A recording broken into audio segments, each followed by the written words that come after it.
అనుదినము దేవసేనలో దేవుని కృపావార్త కొరకు ఎదురు చూస్తున్న ఆత్మీయులారా, నేటి కృపావార్తగా ఇర్మియా గ్రంథం 1వ అధ్యాయం 19వ వచనాన్ని ధ్యానం చేసుకుందాం. నిన్ను విడిపించుటకు నేను నీకు తోడై ఉన్నందున వారు నీపైన జయము పొందజాలరు.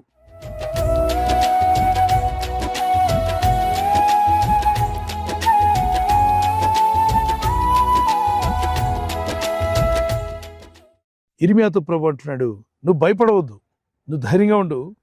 నీ పైన యుద్ధం చేయడానికి ఎంతమంది లేచినా నా హస్తం నీకు తోడుగా ఉంటుంది. వాళ్ళు మనుషులు, నేను సృష్టికర్త అయిన దేవుడిని. సో గమనించిన ప్రపంచంలో ఉన్న జనులందరూ ఒక ఎత్తు అయితే, సృష్టికర్త అయిన దేవుడు నీకు తోడుగా ఉంటే ఎలా ఉంటుంది చెప్పండి?